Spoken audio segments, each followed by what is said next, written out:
John McClure, the Reverend, from Reverend and the Maker, massive local lads. And we're going to do the newspaper review. We got the Daily Vomit, the Daily Poo.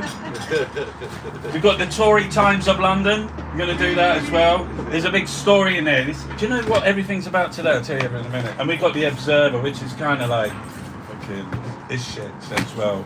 But anyway, yeah, the big story today is I've looked in the papers, there's no pictures of Boris. It's all like, we got a by-election this week, and the media kind of works in a way where, you know, they're I think it's in Wakefield and Tiverton. One is a possible Labour swing, one's a possible Lib Dem swing, so it could be gone for the end of the week. Boris could be in trouble. We can hope so. But they're all going for Starmer. Front page of here is Keir Starmer, Keith, and they're saying like he's supporting the rail strikes. But the big one is in here. So on Sundays is this fella called Tim Shipman. Yeah, okay. So Tim Shipman, he does the big story. And it was this line the other day, and they've got it in again today. It's not just the Times. Here it is. I'll just show you there. Star Bores. So there's Johnny Wood. How you doing, Johnny? Well done, he's from the local Johnny, Do you know him? I do know him. Heavily pregnant brother he is. Ah. He plays a double bass. He plays it. My wife sometimes collaborates with Johnny in a local. No way. Do you know Heavily Pregnant Brothers? No. Oh, you need to get into them. So they do covers of well-known standards, but they all play ukuleles, and then Shaw. They're all like legends in their own right, but then changes lyrics to like funny Yorkshire stuff. Amazing. They're amazing. Check them out. They're great. You're going to check them out. They're not fucking boring. So Tim Shipman, this is the main. So it's on the front page of the Daily Mail. We'll get into that as well. But boring. They're saying he's fucking boring. Oh, Keith. Yeah. Yeah, I can see that. Yeah.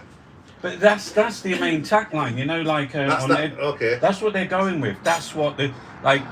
If the general election, when or if it comes, maybe Christmas time, there's a possibility it could be like, if he loses both by-elections this week, there could be a push, because we've got this really strange electoral system in this country where it's the party that elects the leader, who elects the Prime Minister. Yeah. So we can't get rid of Boris, only the Tories can.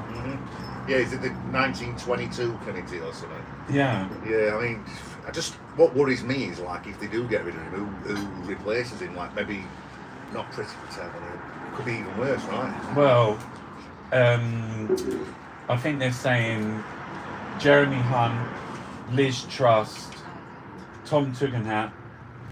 But I mean, the thing is I've got this. I think Keir Starmer. I think Labour Party, they want Boris to fight the next election. As much as they're going to go, he's boring, he's fucking from Islington, he's got £1 million house, he's North London elite and all that. Yeah. They're going to attack Boris on trust.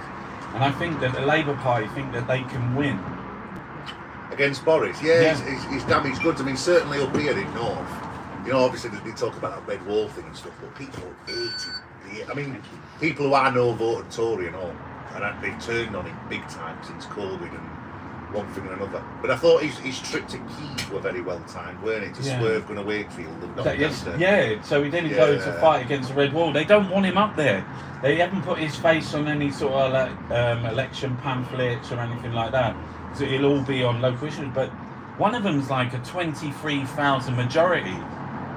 So to swing that's up with sort of like when Mary Black took Douglas Alexander. It'd be a massive, to swing in such a small, 23,000 is a lot, but if they'd done that, Boris could be in serious trouble, because what it would mean, all the other ones, their jobs are at risk. Yeah. So they'll start sweating. I know my local MP, he's sweating. Well, I think it's like he's assembled like a rump parliament of Brexiteers, hasn't he? Yeah. And they've thrown the lot in with him so hard that like they've sort of tied the colours to his mast, and if he goes down, I think that's a lot of them gone, isn't it? Yeah, I mean, they're sitting there, this guy who's sort of like, loads of them, they couldn't go and see their mum, do you know what I mean? Loads of people, they were like, the only contact they had with their family was doing, I don't know whether you've done it, like Zoom quizzes. Yeah. Did you do Zoom quiz? I did a Zoom... with your family? Oh, all that, yeah. I won it, actually. I've got a big... my granddad had a fast push bike, right? I've got 100 cousins. and I won it. I mean, Zoom quiz, so I'm very like pleased. But like, no one could go and see anyone, and he was having a party. You see Johnny there, who we've been talking about heavily pregnant brothers. The singer Sean, his mum died in COVID, and he went up to Duck Funeral and funeral homes near where I grew up, and he says there were 4 of them. Now, at the same time, this is the same weekend he were having a booze up in Downing Street. I know. So you can feel the anger. It's we were visceral. talking about it yesterday because the Tesco's was shut, and the Tesco shuts at 11. So they sent 2 of their assistants out all the way up Whitehall to Trafalgar Square and all the way down the Strand with suitcases. Dirty bastards. Clink, clink, clink. Doing fucking karaoke. And he was saying something like his excuse was, no, because his personal, that guy left, I've forgotten his name, whatever his name was, Lee Kane. Yeah. Okay. He said because he left, I had to say goodbye to him. People wanted to say goodbye to their fucking family. Of course. I think like, I tried to tackle this with somebody who was a Tory over the weekend. He said, oh, well, there's a war in Ukraine, there's bigger issues, isn't there? And I'm like, yeah, but if it's your mum who's died, you can't bury her properly. What bigger issue is there than that? There's, you know. But I think there's Tories who don't like that about him, do you know what I mean? And they're gonna like, they've already had enough of him. And so, like, this rag here, the Daily Vomit, there's loads in here, but like, it's massive on a Sunday. I don't know how many pages, 100 fucking, look, it's really thick. But there's like, they do these double pages, apart from like Angela Rayner in a tiger thing. So we got the railway union, it's a class war. I'll show you the double page spread, which is really, really horrific. So it's this one here. So this asylum fiasco. So this is what I think, it must be tough for some of the Tories, because are all Tories racist? Are all Tories fucking... What's the thing called when it's the circles that overlap? There's a heavy crossover, isn't there? Let's be honest. But this one here, it's got traffickers use TikTok, channel migrants headed Rwanda removal letters, rapists that we can't kick out. They're all rapists. All going to Rwanda. But this is like fucking. This is hard stuff to stomach, isn't it? Because this is what we've seen this week. That some of the people that they put on the plane, Syrian Kurds, you know, Afghanistanis, you know, they were saying like, well, why are the government offering homes in Britain to white Ukrainians, but not to sort of like other refugees, brown, black refugees who are fleeing war? There's a noticeable difference between the way that the media treat the conflict in Ethiopia, in Yemen, Syria, I mean, I could go on, Palestine, you could go on and on and on, and the Ukraine thing, it's noticeably different. And me and my wife had a debate about this, and I said to her, come on, it's got to be about race. And she said, yeah, she went, there's the nuclear thing and the fact that Russia's the old enemy from centuries ago, but you wanted to look at this. They're not doing this about Ukraine, are they? No. You know, and it makes me, it's disgusting, isn't it? That it's allowed. I mean, I can't believe it's. I think like when the government are to the right of the royal family, you know, Charles intervened on this, didn't he, and got involved in this. I think at the moment when the government have moved to the right of the royal family, you know, there's a problem, I think. Yeah, I'm not sure whether they're just playing good cop, bad cop, because the royals can just step in and say, actually, do you know what I mean? We don't really agree, but we're not really. You know, and I think there was an element of that, you know what I mean? Yeah. The actual Daily Mail promoted Charles saying that. Right, They wasn't really attacking him about it. Yeah. And I think, like, you know, it's a lot of it is they're performative utterances, and I really believe that they've used this whole Rwanda thing, the name Rwanda. You know, it has this sort of like African, you know, it's not long since the genocide. And I think it's, they were saying the other day, it's becoming like a term of abuse. Fucking, you need to go Rwanda, mate. Yeah, okay. Already. Okay. Do you know what I mean? It's horrible. I think it's like, you know, there's this thing that before the Holocaust, Hitler had a plan to move the Jewish people to Madagascar. This was one of his. Yeah. This is the same thing. It's disgusting, you know. And I just, you know, sometimes you have to pinch yourself. You can't believe it's happening in your country in 2022. I mean, it makes me just feel ashamed, if I'm honest. I think it's attached to votes as well, isn't it? So when we talk about red, it's like I think it's Frankie Boyle said like England is a little bit racist. You know, and you just got to rub it a little bit like that, and it all just flares up. Of course, yeah. Do you know what I mean? And it's kind of global as well. It happens in most countries. The right is always about nationalism. There's not enough to go around. We're going to have to get rid of a few people, and that kind of like is a vote winner. Just even like economically, it's bollocks. It's absolute, because we need immigration. Like, look at what's happening to the economy since, like, sending the fruit pickers to come back to the country. Like, not only is it dumb in a like humanitarian sense, in an economic sense, it's like it's. But he's a disaster. That's why, and obviously, we're not talking about PartyGate. We're not talking about the cost of living crisis. We're not talking about Nana sitting in a nappy because we can't afford social care.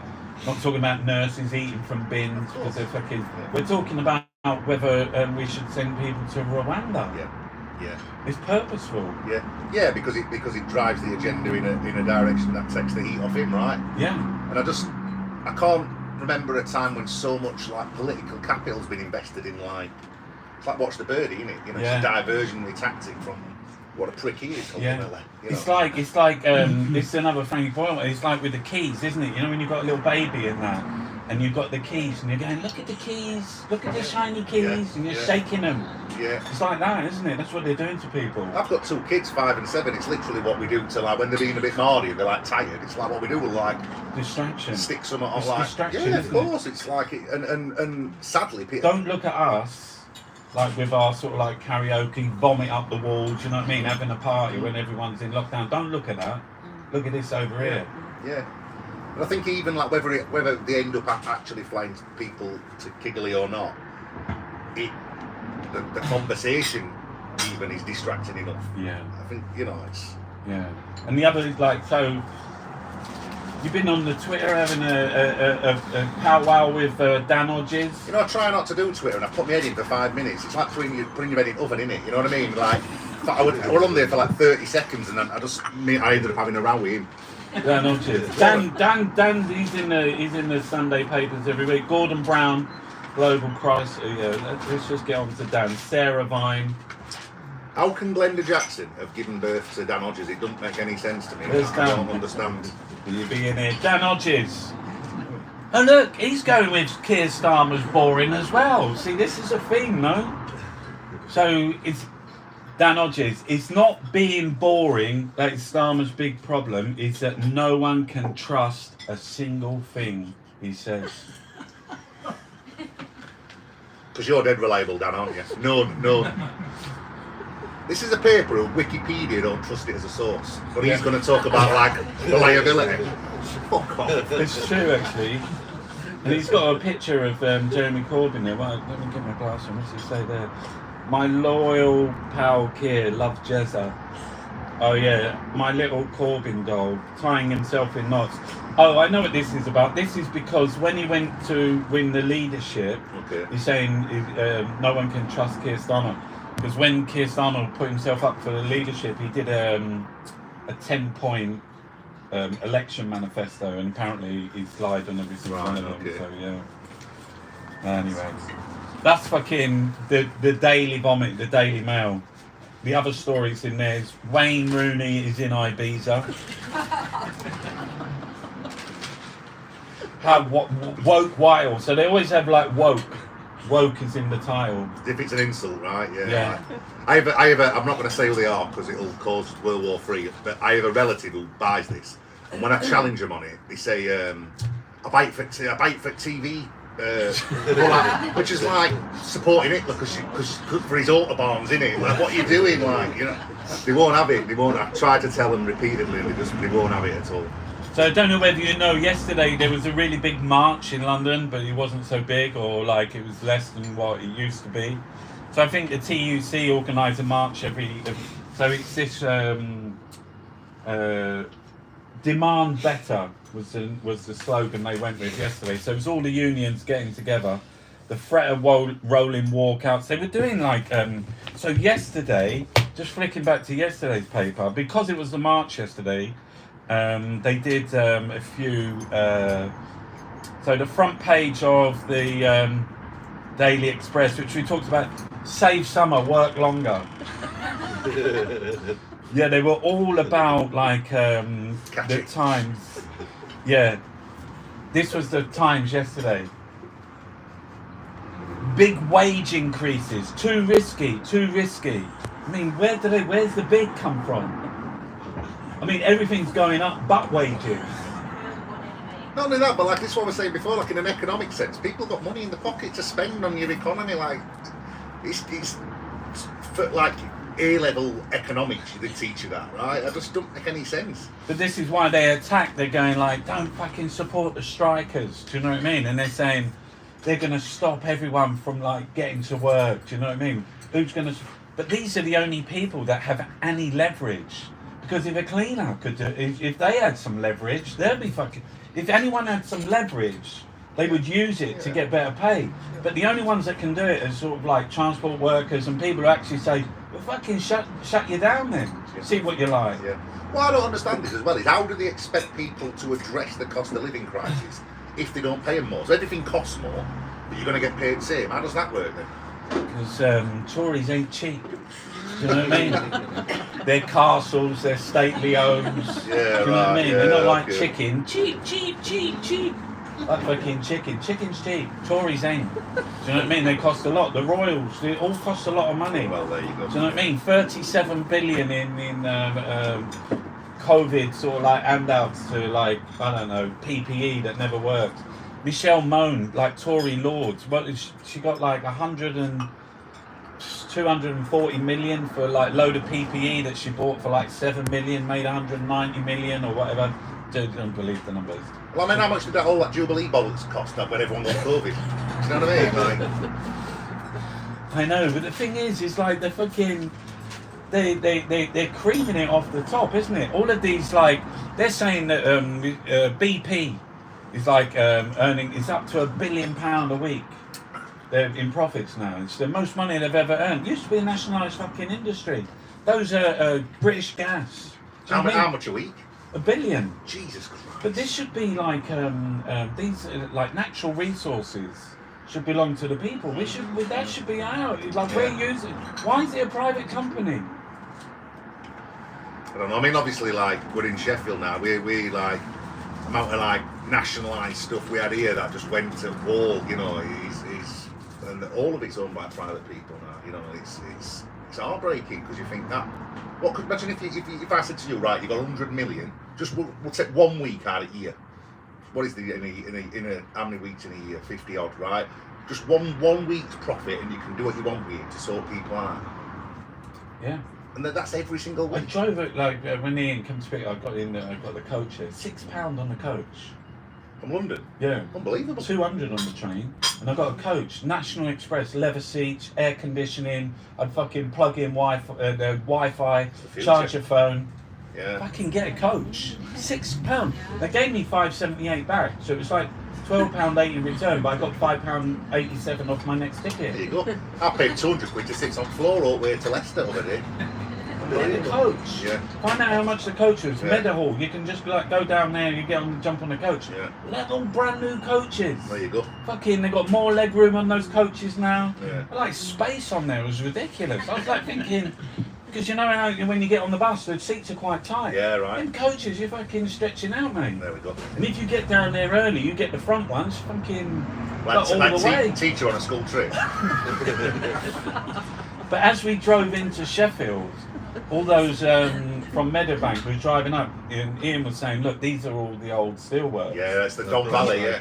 Oh my fucking God, like marble, but all like covered in soot now and dust. Yeah. But you could see the front facade. It was almost like some kind of like, no, it looked like somewhere in South America. Do you know what I mean? Yeah. It was like dusty and old. Like, Well, down there's where where Forge Masters is, where many moons ago we built the super gun. Do you remember the arms to Iraq scandal? yeah. My mate's dad were building a gun for Saddam, and he said 6 months before they knew all lads who were making it. They all knew it were going to Iraq, and like everyone just thought it were. Everyone knew when it were apparently a big secret and stuff. And he said it stretched like. But it looks now like there's no one in it though. Weirdly, Sheffield makes 4 times more steel than it's ever done, but because it's mechanised, we use a quarter of the manpower. So there's less people, but more steel. But yeah, we're still pumping it out. Yeah, I was looking at that because I was thinking steel, that's like coking coal and iron ore or something, isn't it? And then what do they use? How do they make stainless steel? It's there's two other, nickel. It's disgusting. It's disgusting as a Sheffield lad not to know this really. It's nickel and something else. There's two other things to make it shiny. I forgot the other one. But yeah, it's like fucking. It's on all the knives, isn't it? Made in Sheffield. Oh yeah. Well, my studio where we're. It's not. It's made in China or India. Well, All your your surgical instruments. Yeah. All those went to India, and lots of people lost their jobs in that industry. A lot of the big steel plants are owned by, in Sheffield as well, are owned by Indian people now. Yeah. Anyway, let's get rid of that. So let's get on to, we can do the Observer after. We're on to the Sunday Times now. The Secret Life of Billie Eilish. So it's interesting because I was just like, Nicole sent me a clip of when you was on the GMB, but then I found another one, which was when you were talking about Taylor Swift. Okay, yeah, with Piers Morgan. Yeah. What a knob he is. Is he? Yeah. he like shut me down there. He said artists shouldn't be political. I says, well, yeah, that's it. As well as you picked Stevie Wonder in your Desert Island Disc last week, and he's just given a speech to UN about rise of fascism. So how's that work then, Piers? Well, it's my show, and you're always upsetting me on Twitter, and then he just like walked off. But he's bombed on it now. His new show. It's fucked. It's gone. Yeah. He's weird, man. Like that thing with where he's with Meghan Markle. He's just like something needs to have a word. It's obsessional. Strange. Yeah, and they really you can see they really take like Twitter and things. He gets very personal with a lot of people, but they find it really difficult to take stuff themselves, don't they? It's classic bully stuff. It's bully behaviour, isn't it? He's all right throwing rocks at people, and the moment it's put on, Dan Hodges yesterday saying, can anyone on the left answer this? I said, I'll debate you anytime, anywhere. Don't want to do it. The moment you put it back on not in a sort of aggressive way, but I'll debate you. They don't want to know. They don't want to know. That Andrew Neil as well, because he went to Gammon News, didn't he? Yeah, Gammon News, Loads of ham on there, man, I tell you. GB News. They call it Gammon B News. Yeah, he fucked it. Do you know what I mean? He absolutely fucked it. Same as Piers Morgan, what you just said. So he's going, I'm going to do this news show. It's like, who did they have on first? Donald Trump. They made it all into a little bit of a row. After that, now it's just... Well, he'll get another job. I mean, there's nowhere else apart from maybe like the House of Commons where failure is rewarded. Like everything he does, it turns to shit, but it keeps getting... Yeah. Because those other platforms, the bigger platforms, which are like your Sky News, your BBC, like your BBC kind of channels and that, they're stronger, they're more powerful than anything that Murdoch tries to... Well, Murdoch's got Sky, but it's not really his. But like this GB News, what he's tried to put up, and what is it? Talk TV? Yeah, right, okay. But this is what I said when we were about should musicians be political? Oh yeah.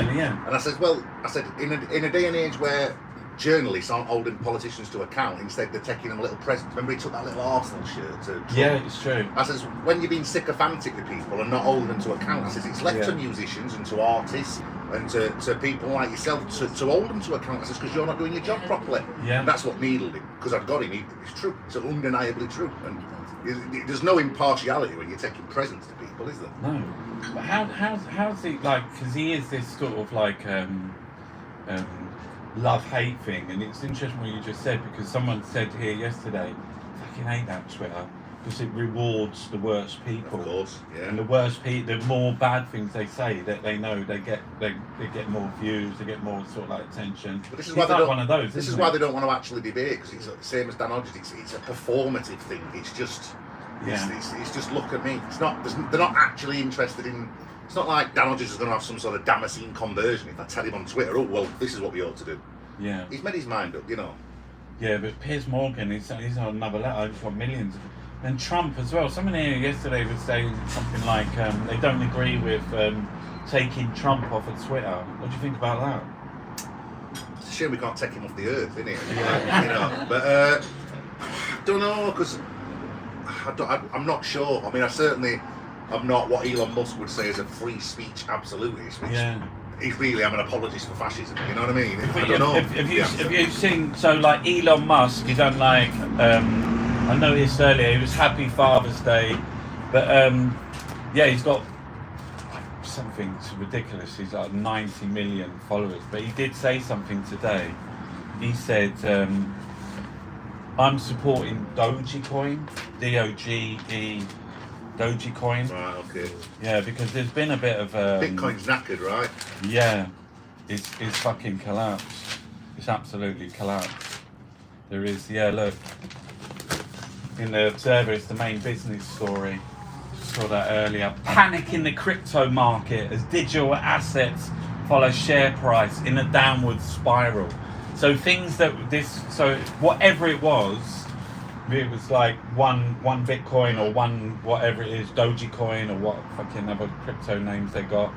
If it was worth, some of them when you first bought them, they were worth like 30p, then they were worth £3, and then they were worth £30,000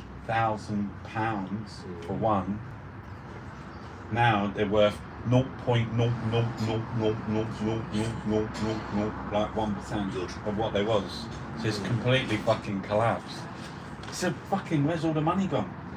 You know, people Somebody's like creamed it off, their whole life. Do you know what I mean? And they were saying like they would come up with ridiculous things. And what is it when it goes down? Buy the fall or buy the. Yeah, they say something like buy the dip. Buy the dip. That's it. Dip. Buy the dip. Time to get in. That's the time to get in. Get in now. So as it was fucking crashing in the last few weeks, they're going buy the dip. They're going, really? Yeah. Should I go now? And they're going, yeah, buy the dip. And it's like crashing a bit more. Buy it. Fucking buy it. And like buying a bit more, and it just keep falling. So it was just being excavated out. Me and my wife keep talking about this, about like how nobody wants to admit they don't understand anymore. So like cryptocurrency, I'm just a bit like, and it's all right not to understand, because to me it's like, you remember in the 80s they used to have the big mobile phones and they're shouting into, it's just that, innit, but like on the internet, and I don't get it at all. I just don't understand it at all. It's like, are you into it? Do you buy it? No. No. Got no fucking. So loads of people, because I make art and I do like individual paintings. Yeah. And I've got some paintings that's quite popular, like prints. Yeah. They might say you should fucking make an NFT out of that. Right. Okay. I said, what? And then like you think, what is that? An NFT, and it stands for non-fungible token. No idea, and if someone's come in, and it's another fucking massive scam, isn't it? John Terry bought one for his wife and says, look what I just bought you, and put it on the internet like that. It's like anti-romantic. £300,000. It was like a monkey with like a fucking baseball hat on, turned backwards like a cartoon drawing. There's millions I've of them. seen these. Yeah, I'm amazing to this. Yeah, just like. But now they bought them for like £300,000. They've gone too. Okay. They're all part of the crypto thing. They're all. Is that right? They're part of the crypto, aren't they? Yeah. So they've gone like 0.00001%. Money for old rope, as my mother had said. It's fucking gone. It's absolutely. It's gone crazy. But like, there must be like a massive. Look, we got coffee. Look at this. Happy Look days. at this. Same again? Oh yeah, please. You know. We're in Cole's Corner, which is in Abbeydale Road. Hang on a minute. Just let me check with everyone. How are you doing on there? We've got. How are we doing on there? Hi Chunky, hi everyone, David. David, is it all coming through? You're hearing everything. Can you hear the big man here? Can you hear him? Is it all clear? Crypto is a pyramid scheme. You effed it if you're at the bottom rung. Hysteria sells like the South Sea bubble. Yeah, it is. Yeah. Yeah. Happy Father's Day to all the Happy Father's Day to all the fathers. Yes, everyone's getting it. All clear. The South Sea bubble, that's interesting historical comparison, that, because that's exactly what it is. Yeah. Just money for bollocks. Yeah, that was mad, wasn't it? I did read about that one. It's like something where, isn't it, like they told them all to invest, but then didn't they use the money collected in taxes to pay off something, and that all went as well. It's that fear of missing out. I think it's that thing like money people in the city. They all don't want to miss out on anything, so they'll chuck money even though it's nonsense. So in that, getting back like to half an hour ago, when I said to him about like the Taylor Swift thing, that's what Piers Morgan and what they were saying. What were they saying? They were saying Artists shouldn't be political. Artists shouldn't be political. And it was Taylor Swift had come out, and was she saying something about feminism or Yeah, she was making a sort of broad comment about females in the music industry, I think. And obviously that really like a massive ham like Piers Morgan, you must stay in your lane. So I said, look, you're going to have to throw the Beatles and the Specials and NWA and Johnny Mitchell and any great artist ever. You have to throw all them records in the bin, Piers, because Nina Simone. anyone, right? Just some of the best records of all time. It's like what they really mean is don't make political music that makes me feel conflicted because it's against what I think. That's what he's ultimately saying, right? Thanks. Well, it was interesting because you also said music is the largest art form in the world. And it's true. If you look on YouTube, it's a good sort of like barometer. The top 10 are all music tracks, like with billions of views. So a couple of examples, like when the rave music kicked off, it's fucking massive. And I mean, like you had like traffic wardens like doing going out to raves. You know what I mean? Everyone in the entire fucking country was like going to a rave in a field in a fucking back of the thing. There was literally people with speakers in their car just opening it up and just fucking turning it on. There'd be like 100 people outside it. Shit the establishment up that, right? Shit the establishment up. Number one was Prodigy, I'm a fire starter. That's when they invented Take That. I'm not even joking. That's when Take That came. Yeah. And it was like, look at this boy band. Fucking calm the fuck down. Calm them down, quick. Yeah. They're all fucking necking, like, everyone's on 6 E's. That's why Bay City Rollers happened at the same time as punk. Oh, right, yeah. See what I mean? Yeah. Don't want no Sex Pistols. Get into this, right? You know, I'm talking to a kid over there, and he makes this drill music called Tweako, and he does it in back of his dad's Caribbean takeaway, and he says that they have to submit the lyrics to the police before they're allowed to put the track up on YouTube. Losky doesn't. Which is like, Losky's fucking incredible. it's crazy though. Yeah. This guy's called Tweako. He produces a lot of them tracks, and he says that because the police think they're inciting violence, they have to submit. Which is like this is what bands have to do when they tour in China. Yeah. It's political music, you know that? Drill music. Of course, yeah. It's all about like sort of like social fucking structures and everything. Yeah. But so the power of music was so fucking big because they had Bob Marley go out when it was fucking Rhodesia and they were changing to Zimbabwe. He had a massive fucking concert there, and they could see that, you know, they really felt the power of music, the revolution that music.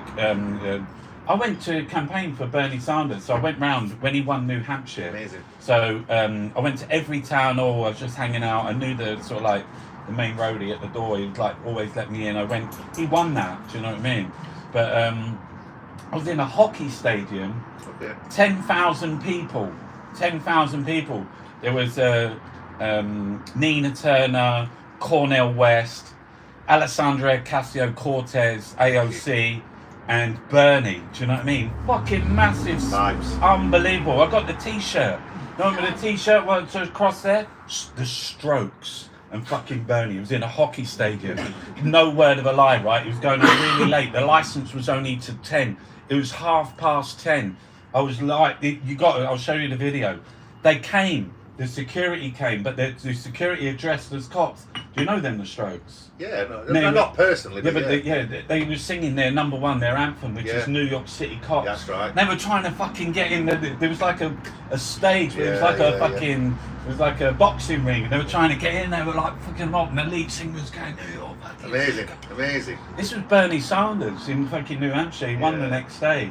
The whole place was rocking. Do you know what I mean? Brilliant. That's music and politics. It's like I think they go together like. You had Corbyn on your stage, didn't you? Well, the chant, the "Oh Jeremy Corbyn" thing, it started when I got him on stage.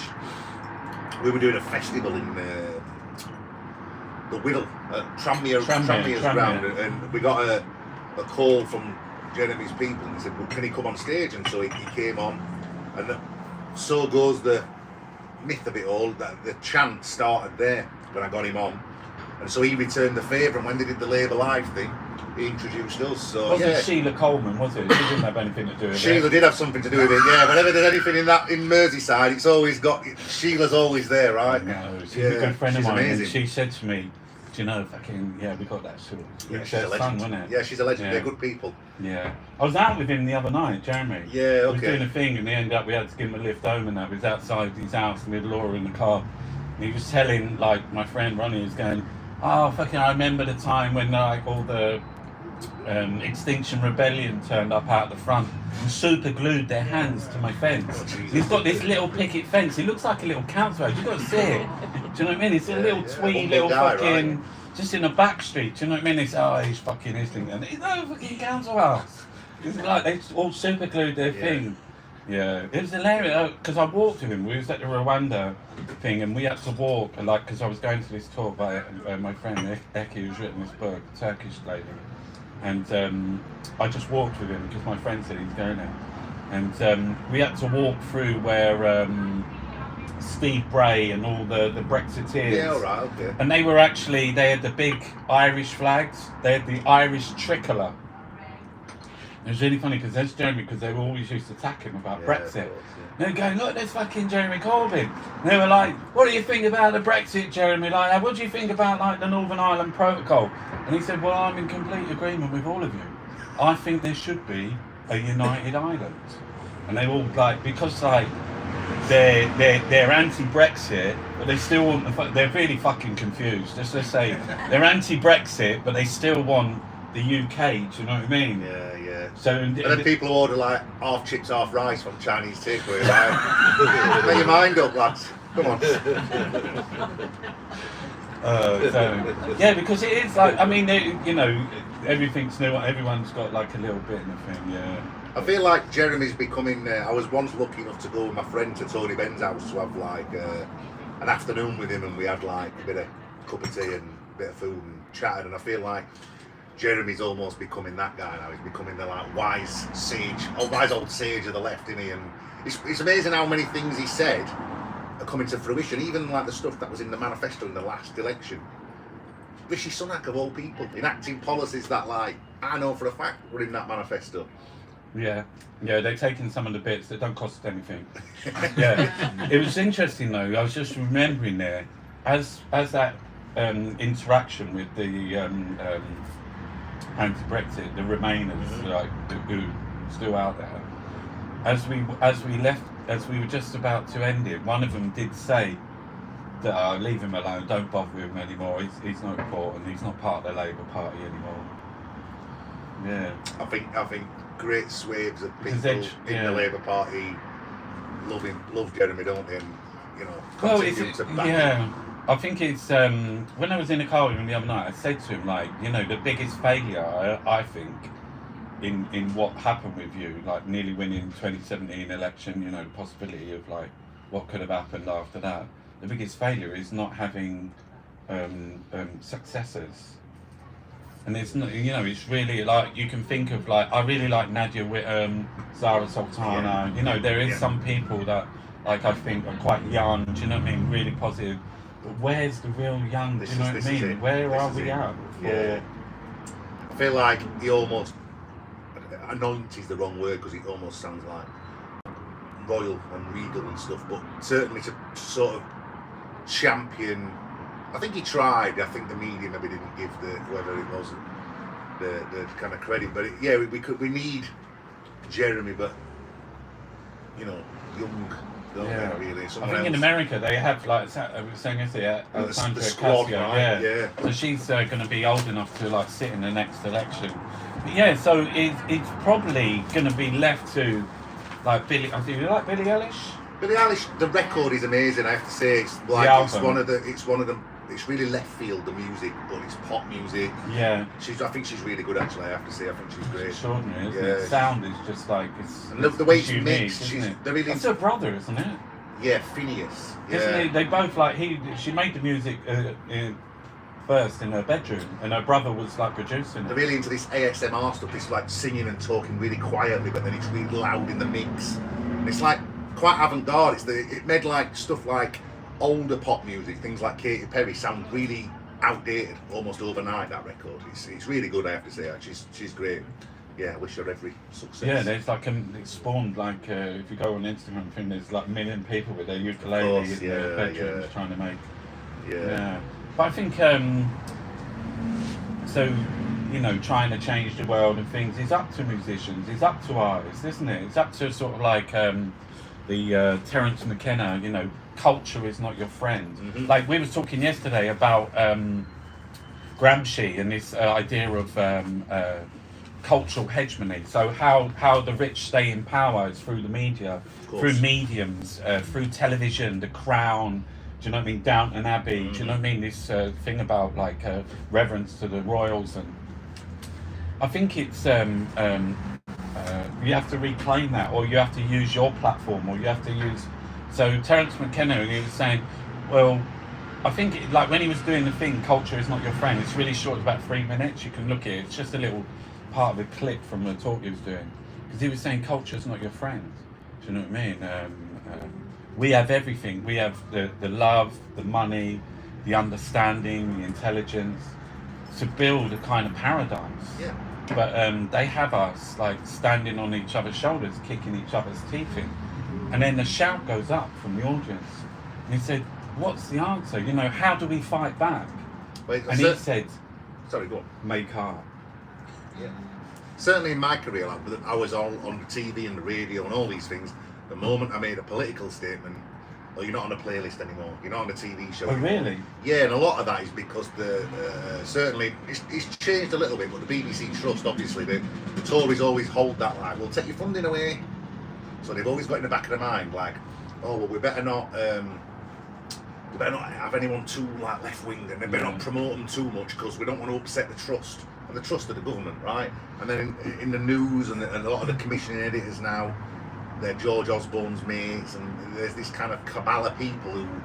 This is what always makes me laugh when they say the BBC's left wing. It's like, fucking what the fuck are you watching? Yeah. You know what I mean? But it's the government of the day sort of like holds sway with the BBC, Absolutely. so they appoint people. Absolutely. Same when Tony Blair was Prime Minister. So it's you get to appoint the people. So lots of the people who are in charge. So that's why grime and drill are exciting, because they're outside the margins. Then they're really political. It's really political music, you know. Yeah, so then back to Tim Shipman. The force is weak with Keir Starmer, who has been branded boring and is struggling to pull ahead in the polls. Allies insist his three-phase plan is on track, but his dreams of a thumping majority are far, far away. Tories are using strikes to make Labour take sides. I mean, the thing is like, I believe he's going to win. I think if Boris stays in position, Keir Starmer will win. I think 12 years Tories, I think they've had enough. And I think if they go, if it's boring versus like just a fucking party slob who just like doesn't care about anyone, who's a liar and everything, no matter how much you say that Dan Hodges says Keir's a liar, they'll see that there's some kind of like in someone who's boring, there's some kind of like, well, but at least he's boring. Do you know what I mean? He's not a fucking lunatic like this other fellow here. I think you'd opt for like ready salted Chris in your cupboard if the only other alternative were Pickle Me and Monster Munch. Do you know what I mean? Yes. It's sad, that's really a sad indictment of British politics that you can win through being pH neutral, like being 5 out of 10. It's like, really? But that's kind of like what Hillary Clinton did.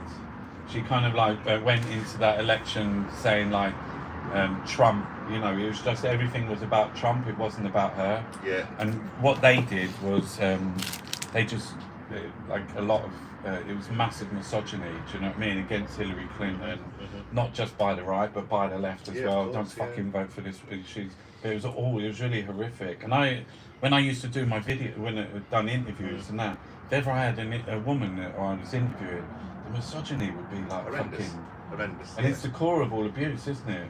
Yeah, and I think we'd be having ourselves on if we didn't accept there's a lot of that on the left as well. The reason it's a great shame of socialism that we've had 2 female prime ministers in this country. They've both been Tories, which I think it's a bit of a shame for the left. That we've got to address that. I think. What do you think of? She's on the front page here. She's in. There's a big. Let me just show you the picture of her in the Mail today. She's from Manchester. She's a tiger. Angela Rayner. What do you think of Angela Rayner? Mixed feelings. I respect her a lot for kind of where she's come from and what, you know, the struggle she's had to even to get to where she is, and some of the abuse she gets is firmly rooted in misogyny. Let's be honest. Has she done some things that I'm a bit like, yes, she has, but would I take her over Boris Johnson every day of the year forever? You know what I mean? So, a mixed bag, I think. What does everyone else think of Angela Rayner? Would you vote for Angela Rayner? Yeah, she's great. Yeah, she's fucking. Yeah, I really like her. I did I've interviewed her a couple of times, and like, yeah, she's full on. She's obviously got like, you know, like a lot of politicians, they have to be a bit cagey when they're in sort of like. She's in with like the sort of like the right of the Labour Party. You know, they've got like, so she's in with them. She's been elected. She's the Deputy Prime Minister. Is she the Deputy Prime Minister? No, Yeah. the Deputy Shadow leader. Deputy. Shadow Yeah. Deputy Leader. That was her. So, yeah, she's probably the one that they sort of like look at the most to think, oh, we have to be really careful with her because Yeah. she's the one. If anyone would follow Jeremy, that she could be like. I wish she'd have got it instead of Keir Starmer, if truth be said, and I think like she didn't go for it though, did she? She went for deputy. No, I think it was the other one went for it. What was her name?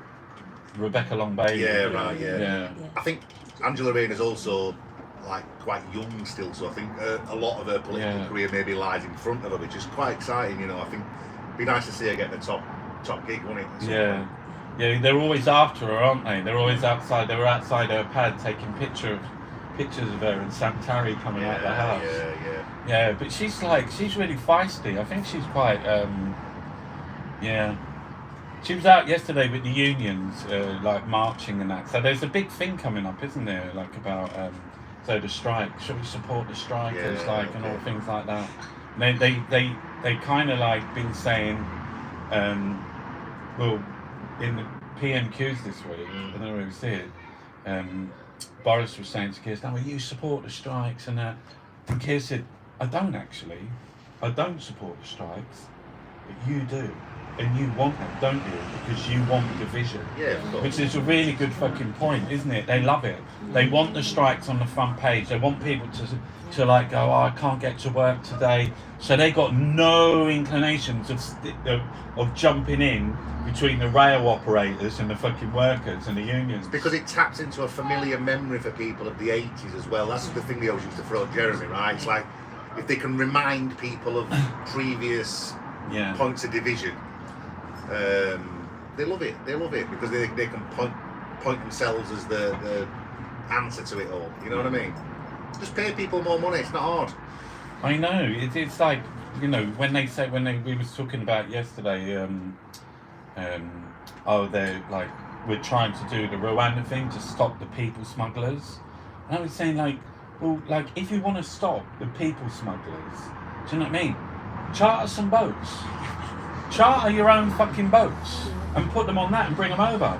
Yeah. But if you don't, like, why not set up, like, because the Home Office was saying, these are Home Office figures, 85% of people crossing the channel have political sort of like grounds for asylum. 85%. So why not set up some station or some sort of like reception centre in France where the people smugglers are? Instead of them going to the people smugglers, they go to your reception centre. And if they got a proper claim, like obviously, like they were saying, like I noticed that, like just on the Ukrainian thing, that people was coming up to the Polish border. I've had to leave. Do you know what I mean? I've got no fucking documents. I've got no passport.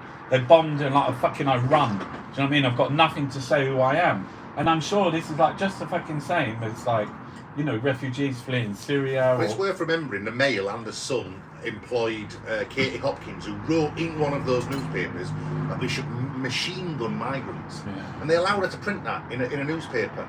You know, which I think like the one I really struggle with is Rees Mogg, who claims to be like a Christian, Because that's what Jesus would have done with the needy, right? He put them on a plane to Rwanda. Like, what you doing, mate? Like the Good Samaritan, that's like the central tenet of Christianity when you stick them on a fucking plane to fly them off to the middle of Africa. I don't know how they square these things with their own beliefs, to be honest. But there must be like, we've spent like millions over there. I went over to the camps and they've got like loads of barbed wire, and so like we've kind of like claimed a little bit of France. Yeah. They've become It's like some guys, it's like yeah, some guy, yeah, okay. It's kind of like all the way up the railway. They've got like 3 layers of fencing. So if you get over the first one, there's like booby trap fucking video things that can see, and the next one's like electrified. Yeah, so it's very difficult. I don't understand why we can't. You know, they're saying, well, we can't have them all here, but they're not all coming here. Do you know what I mean? Loads of Kurdish go to Germany. You know, people are going all around. People that want to come to the UK, like one of the people that Lewis Goodall from the BBC Newsnight, he was an Afghani, and he said, my wife is in England. I'm trying to get to England. He was going with the people smugglers because there's no fucking. There is nowhere, there's no legitimate route. They keep saying, no, we've got to go like the right way, do you know what I mean? There is none. Well, you've only to look at how many Germany's took from Ukraine compared to us. I think it's like shameful, isn't it, you know?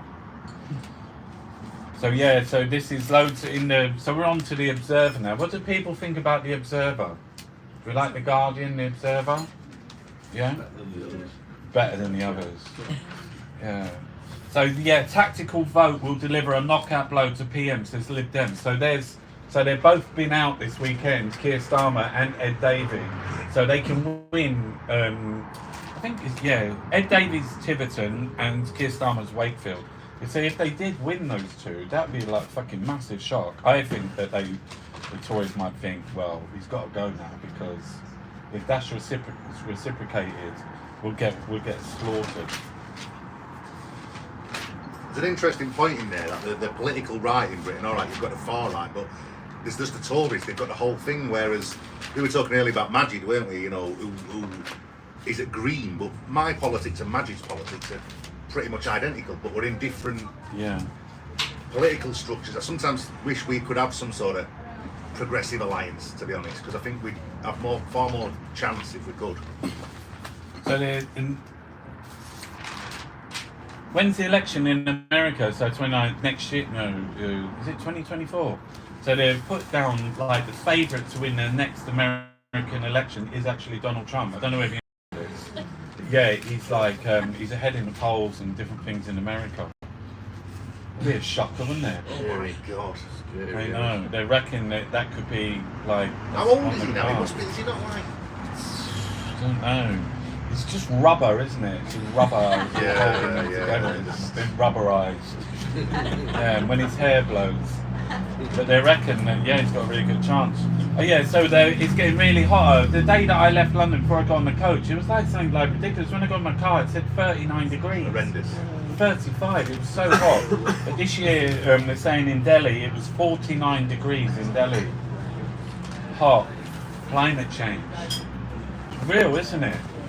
It's a real problem, yeah. I don't know, like, this is the thing you were saying about £1 billion for the energy giants, $1 billion a week. Like, you think how many like wind farms offshore you can buy with that, or solar panels you could make with that, and instead it's just going into like some bank account for some rich people somewhere, you know. But they're talking about this cost of living crisis and the price of petrol and things like that, and they're saying like, you've got to go and get petrol. Do you know what I mean? We need to like. You know, cut the taxes here a bit more. Gas is going up, electricity is going up, and they're saying like, we'll give you some more money to like. Hang on a minute, what do you mean? Stop fucking giving us money. Stop raising the money on this. You know, where's our solar panels? It's a unique opportunity, isn't it? You know, if you're trying to wean ourselves off kind of Russian energy resources and fossil fuels and stuff, you've got a unique opportunity once in history where like foreign policy and environmental policy have converged. Build some fucking wind farms. It's not hard, is it? You know. Well, if you was to put a solar panel, look over there, solar panels on top of that house. There we go. So if you'd done that to every single house, every single factory across the country, if it took like, even if it took a fraction, even if it took half, say like 50% of your energy in your house came from your solar panels, or 67, that'd be a massive cut. It's easily doable as well. Do you remember years ago when Sky launched and the Tyson fought Bruno and overnight everybody got a Sky dish because they wanted to watch this boxing match, right? And like, if that guy has it, it becomes cheaper for his neighbour to have it, and this lady who lives here can have it because. But what about if the government like put the funding up, and that would wipe out like. First of all, it would help with that fucking big hot fucking. That would help that, which is for the future. It would be ongoing. I know in Spain that they started to tax solar panels. Yeah, okay. Because in Spain they have a lot of people with solar panels, and they're saying, well, it's fucking free now, isn't it, for them? Right, it's okay. basically free. Not only that, they're also passing on the energy. So lots of people with solar panels in Spain are making loads of money. So if you make extra from that, well, they stopped in Spain. Some of them, they're not just in their fucking on their roofs. They start putting them on their land and start like fucking sending it to the local. Like, yeah. So you can make. But isn't that the way to go? Even in this country, because they were saying that they're making roof tiles that actually like look like roof tiles as solar panels. Surely this technology, we should be like all over that. It's not just that as well, it's the way it complicates our foreign policy. I mean, look at the way we sort of bow and curtsy to Saudi Arabia when they're doing like horrendous things, and all of that can stop. Putin, all of these people. Yeah, I mean it's where all the big money is. It's like going back to sort of like mines and mining, isn't it? Years ago, like all money is like comes from energy. From energy, yeah. Yeah. What was that called again? The means of production. Is it the means of production? No, what's the means of production? Means of production is it's like the tools that make it. Yeah. But like your natural resources. We should own the natural resources. The natural resources should be for people. So Andrew Rawnsley, he's like number one in the thing, and this is his thing, right? No drama Starmer can win without sparkle. No drama Starmer can win without sparkle. George Graham's Arsenal 1-0 every match. Yeah. It's boring, yeah. Or 0-0. Do you know the unbeaten season? Yeah, right. Okay. The unbeaten season, 38 matches Yeah. with like 28 draws and 10 wins. Yeah. We were unbeaten that year. Fucking. It's like sort of aspiring to mediocrity, isn't it? It's just like, come on. I don't know. What do you think to Starmer? Are you a fan? No, I think one of the reasons why, like, obviously misogyny for Hillary Clinton, really big factor, but just attacking your opponent, where's the hope? It's like no hope, isn't it? You know, like Obama used to have the thing with hope, his famous poster. It's like there's no hope. You're not offering any hope, and I think you either fight an election on you know, either like attacking your opponent or offering hope. I don't think there's only those two kind That's of. what I felt about Jeremy. Like he got a bunch of ideas that were made me feel infused, you know. Yeah, I think it was like who was we were saying yesterday? I think it's Andrew Fisher, isn't it? Andrew Fisher, he wrote the manifesto, didn't he? That's right. So he came up, he had a policy team, and they come up with all these fucking fantastic things we were talking about yesterday. Not just universal income, but universal basic services, free transport. Do you know what I mean? Free internet. Do you know what I mean? These are things that, you know, free education. Because we were saying, if you offer everyone, you can be whatever you want to be. Do you know what I mean? Engineers, fucking art, do whatever you want. That raises not just the intelligence, but that raises the conscious contact of your country, but also your ability to create, and be like a better people. Can you imagine anyone can use the internet? Imagine the business that they do, because they're never disconnected, you know. And it just doesn't. It economically doesn't make no sense to not do it. I don't know why. With regards to Starmer, like Jeremy, I could tell you, bang, bang, bang. These are what he wants to do. Yeah. I'm not quite sure what it's Starmer. It's what he said. No sparkle. Yeah. Just be boring. Yeah. You're gonna win. Just be boring. Don't do anything. Don't do anything. Yeah. But the free transport thing as well, like again with the big sun, do you know what I mean? What are we going to do? 49 degrees. What are we going to do? Free transport. Get the train, get the coach, get the bike. bike's amazing, isn't it? Don't know how many people go around on bikes over here, but like down in London now, it's like they're just like making, what's his name? Sally Khan's just like fucking put bike lanes everywhere. It's so like fucking wide. Yeah. There's a guy, John, he writes in the Independent. He's doing bike rides like across tracks where they don't come to touch a car. Do you know what I mean? The big thing up here is that George Osborne promises the Northern Powerhouse, so Manchester's 30 mile away. It takes you an hour and a half to get there. There's a lot of railway tunnels that it just blocks off. Open them up. Cycle all the way to Manchester. It's flat. Could cycle there 30. I could get there quicker on a bike than I could in a car. And they won't do it. What's your reasoning? Yeah. You know. What's that word I heard the other day? Is it stagflation? Have you heard of that? Yeah, right. Okay. What's that name? Stagflation, just Stagnant economy. stagnant economy. And high inflation. And high inflation. Mouldy Wow. cheese in fridge, you know, and your food starts to start scrape a bit off. Yeah. Well, that's stagflation. It's good, yeah. Because it's like, I mean, it's really, they're looking at every sort of like penny that people earn and how they can get it, and they don't mind people falling into debt.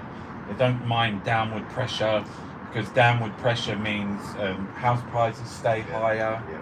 Do you know what I mean? If you push down at the bottom, if you was to build like, I don't know, what did Thatcher sell off, 1 million homes or something like that? And the right to buy. The right to buy, 1 million homes.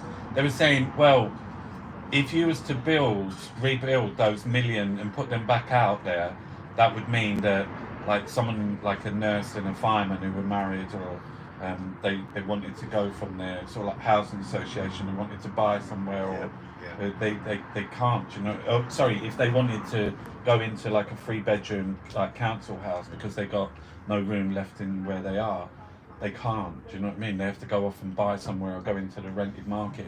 But if you was to say to them, no, here's a 3-bedroom house. You want a 3-bedroom house? Here's a 3-bedroom house. They would have this massive impact on the housing market here. The top prices would start to come down. Because if you push down at the bottom, if you make housing scarce at the bottom, if you don't have council housing, if you don't have a housing association, then everyone has to go into it pushes the prices up. Right, listen, we've got like, oh look, we're up to an hour. Right, listen, if there's anyone got any questions for the Reverend, like let's go on that theme about sort of like political artists. Is it right? Can artists be political? On Piers Morgan, should artists be allowed to be political? They must be made to be political. There's a salient point there, though, with regards to being made to be political. I know artists who have never uttered, I'm not going to say their names, but they're incredibly popular, more than I'll ever be. I think to write music, you have to have a certain degree of intelligence.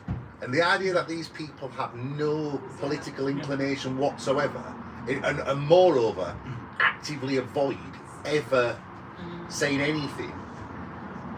And the reason for that is profit, because they don't want to alienate any part of their fan base. When you get to the point of the war in Iraq, which we marched against, or things like that are killing people, you know, austerity, when you don't say something, I think you've surrendered your responsibility. I'm not saying you have to like make never mind the bollocks or fuck the police or anything. I'm not saying you have to go that far, but at least a small uttering of solidarity would go a long way from some of these artists. And I think that we've moved from the 70s, when most artists had a political inclination, to this point now where outside of, certainly in rock music, people don't want to talk about it. Grime, great. Drill, these kind of music, brilliant, because every track's political. But a lot of these big rock artists, I don't know what other words to use other than they're cowards and they're selfish. I have to be honest. But isn't that what the thing about Taylor Swift was that time? Who's the sidekick who was with Piers Morgan? What's her name? Susanna Reid. Didn't she say, so it was about Taylor Swift, she's going to lose because a lot of Trump supporters like Taylor Swift music. Yeah, Susanna's alright. I think she raised a good point, is that she was highlighting how brave Taylor Swift was being, because no doubt when you get to that sort of Bible Belt Trump heartlands and stuff.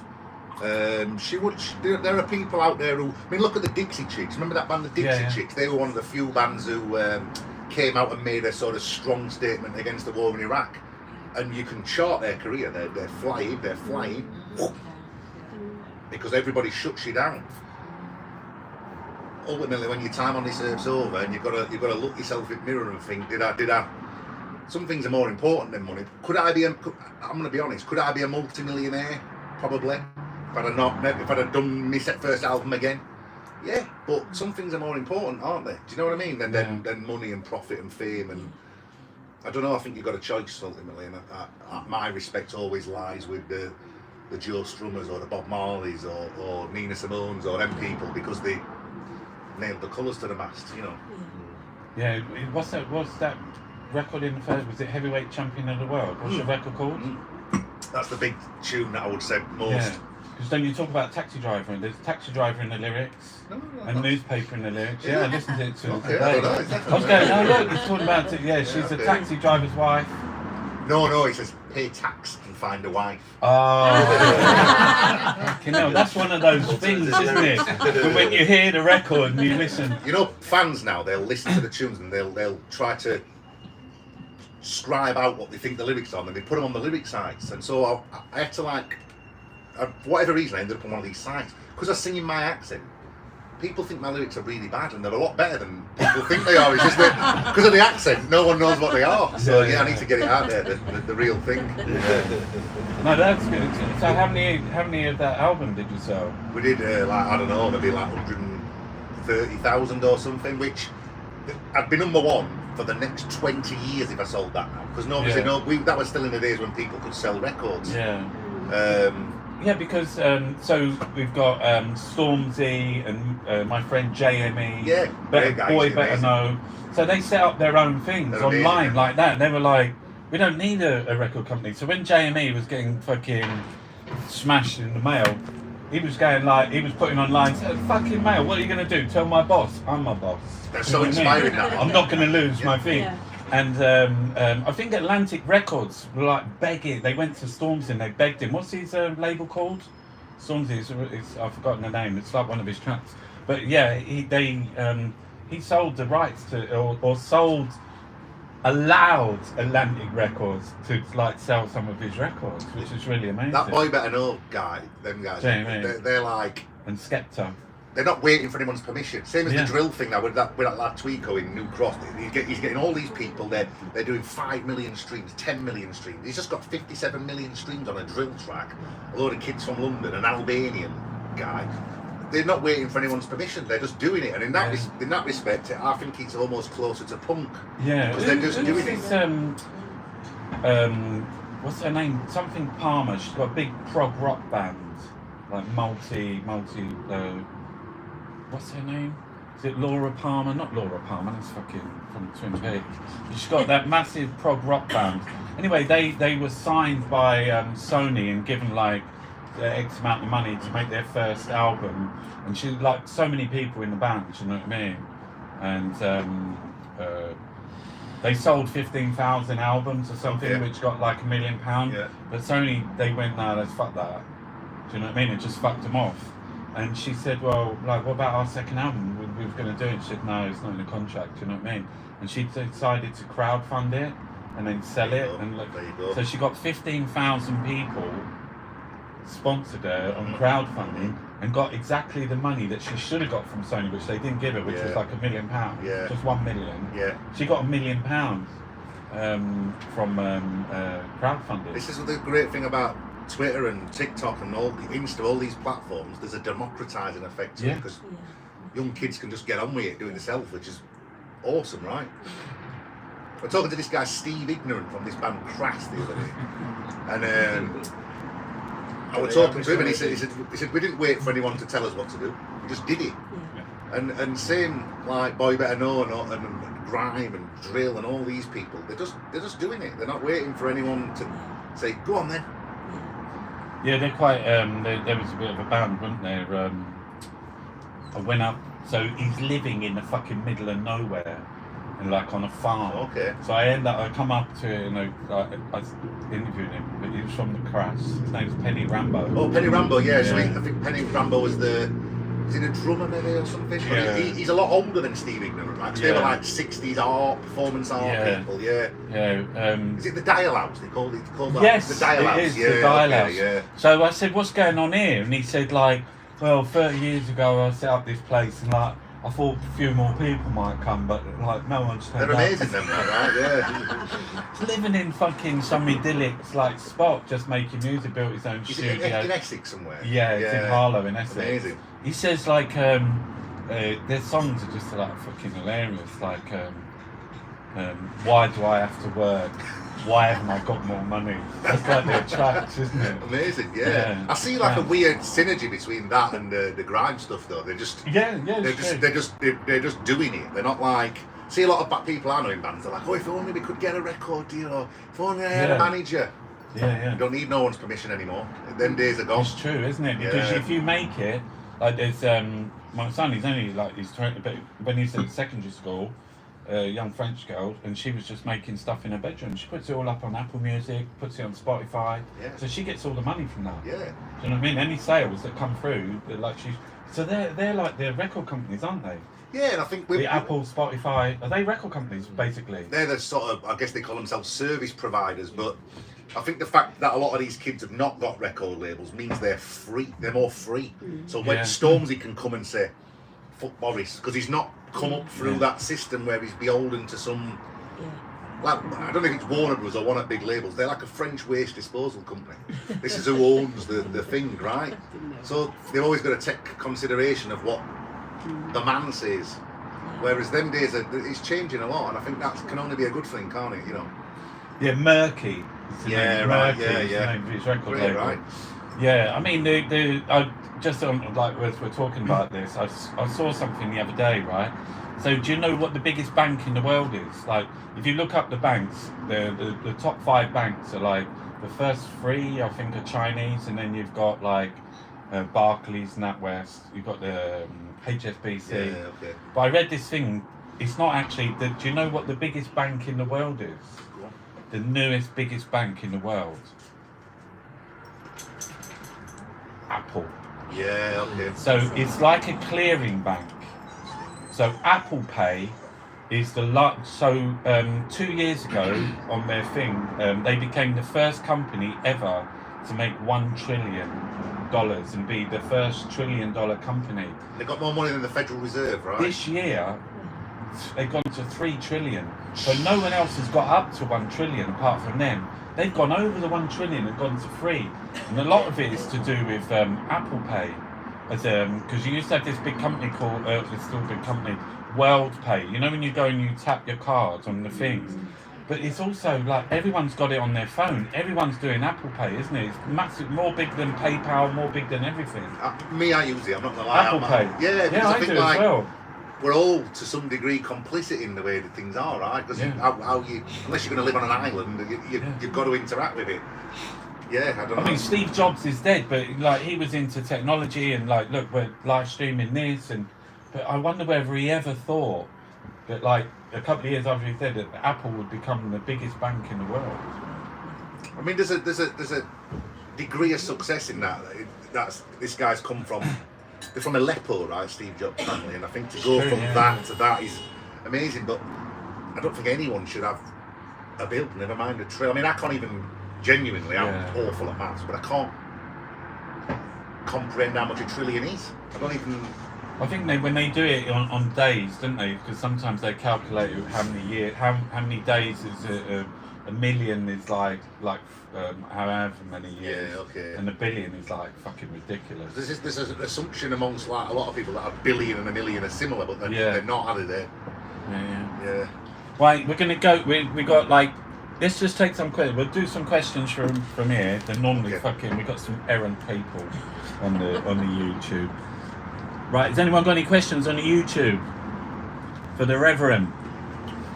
Right, we'll wait Has anyone else got any questions here? Yeah, what do you think about Carol Cadwallader and the banks? Oh yeah, that's in the Observer about it actually. today, yeah. Did you read it today? Yeah. I think she's been failed by her fellow journalists a little Yes. bit. She's been failed by the Observer, hasn't she? I think. I mean, she Well, she- massively crowdfunded the legal fees, but she was really standing as an individual. She's been through hell, hasn't she? What, she wasn't represented by they didn't support No, her in I the mean, court I mean, case? she said similar things in the Observer that she said in the TED talk and the tweet. But they didn't go for TED and they didn't go for the Observer. They went for her. Yeah. And the judge, is it Judge Stein, said it wasn't a slap. But like she says in an article today, very hard to prove that something is actually a slap. I mean, it probably was, wasn't it? Yeah. So Yeah. there's a comment analysis that she's written it in Yeah, the thing. I did see Carol speak at the Byline Festival Yeah. down in Ashdown Forest like a couple of years ago before COVID. Yeah. And she was on there with Nadia from Pussy Riot and also the journalist from The Guardian. I forgot his name. He was kicked out of Moscow. Luke Harding. Yes, Luke Harding. And they were all talking about sort of like media and different things about Aaron Banks, but also talking about Lebedev. Yeah. So Lebedev, who's the son of a billionaire oligarch, he's the son of the billionaire oligarch. So all the money for like the Evening Standard and things like this comes from the dad, who is KGB. And Nadia from Pussy Riot, she said, you don't leave the KGB. If you're part of the KGB, and his dad was like director of fucking communications or I don't know who he was, but he's still there. And this is the guy that Boris ran off to, and they were saying to Nadia, he left and went down to Perugia in Italy to go to Lebedev's. He left his detail, and so the Evening Standards belongs to Lebedev. So he bought the Evening Standard, put the Chancellor of the Exchequer, George Osborne, as the main editor. So we're talking about it's 1 million copies a day, the Daily Mail, 1 million copies a day. 1 million copies of the Evening Standard is printed in London a day, every day of the week, and it's free. And I saw the other day, I jumped on the bus and there's a guy who's got like this money fucking Evening Standards, hogging them onto the bus, do you know what I mean? They got people strapping these fucking massive bundles of newspapers on public transport, on fucking buses, on trains, like giving them out, do you know what I mean? Pravda. Yeah. It's profiteering, isn't of course, it? yeah. They're so pro-Tory, you've got to see the headlines. Do you know what I mean? Not every day, but like three out of 5 days of the week, it's fucking so pro-Tory, it's fucking ridiculous. And they're out giving it, like, and it's free. Who's paying for that? Do you know what I mean? Who's the customer? Do you know what I mean? It's obviously, if it's free, it's you, isn't it?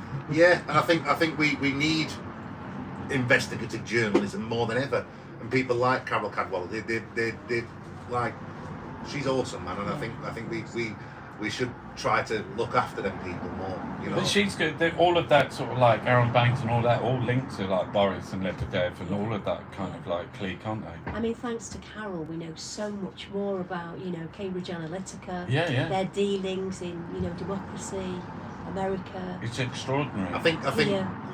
much like Jeremy Corbyn, I think time will be kind to Carol Cadwallader because she was right, and I think in the fullness of time, then people start to look like wise because she was saying this a long time ago and no one wanted to hear it. Yeah. I mean, And that's right, and it's not covered in the mainstream media, No. is it? I Hardly mean, at all. people, I mean, when we talk about elections in Cambridge Analytica, so like winning an election, so if you take this kind like Hackney's always going to vote Labour, Bromley will always vote Tory, same in America. No, I think there's about 3 or 4, 5 states, but you can narrow it down. So this is where the Facebook Cambridge Analytica came in. So say like you go to one of these swing places that every election, 1 year it votes Tory, 1 year it votes Labour, or it changes. 1 year it votes Lib Dem, 1 year it votes Tory. What they do is they can look at it within the constituency, and then say, well, actually, this one here has never voted Labour. It's always voted Tory. So we'll take that one out. We'll take that one out. We'll take that one out. And you end up with about 3 or 4, and then they go into these like wards now. Do you know, like everyone on a local election, you're in awards, and they can see where you're voting at local elections, and they say, right, take that out. So now they know that to swing this place, you've only got to swing these few wards. If we swing these wards, these are the closest ones. So what they can do now is on Facebook, as a thing, and probably TikTok they're going to have to get involved with, but on Facebook, they can go and they can like name a street and like take everyone in that street and take all of their like there's like 100 markers, say, like NHS, you know, immigration, and they can see what they're most concerned about, and send individual advertising to that one person. I mean, that's better than door knocking and everything, isn't it? Because people are sitting on the internet. So that's what data and sort of like politics, you know, that's, and it's so like, if you've got all that information, you've got a chance. Yeah. And has Labour got that capability? Probably not, because there's not the sort of. Are they not in with the right? So like your Facebooks and they're a bit more. Their politics are a bit more right, aren't they? Yeah. I think like the forces of capital are always going to favour the Tories, aren't they? So they're always going to be backing them. But we've had some questions on here. How do we get the comments up? How do you get the? Oh, they don't come back once it's they say. For the Reverend, are you going back into the studio to do some recording? I've been back in actually. I've done a new album, so I'm just waiting for it to be mixed, and then it's good actually. I don't want to like blow me on trumpet. He's got a new album coming up. Yeah. And what? Any other questions, Ian? Well, there's various others, but that was the most relevant, I think. Okay. Yeah. No worries. My beliefs are fluid. Okay. All right. This is like sometimes what happens here. Like he or she is just like fucking. I don't know. They're off their nuts. You know what I mean? They just join in. All right. Yeah. Let's have a look. Rambo would be scared to meet Boris Johnson. Boris is a great Prime Minister, says Zainab. I know. There's always one. I would have blown my own trombone for you. Wow.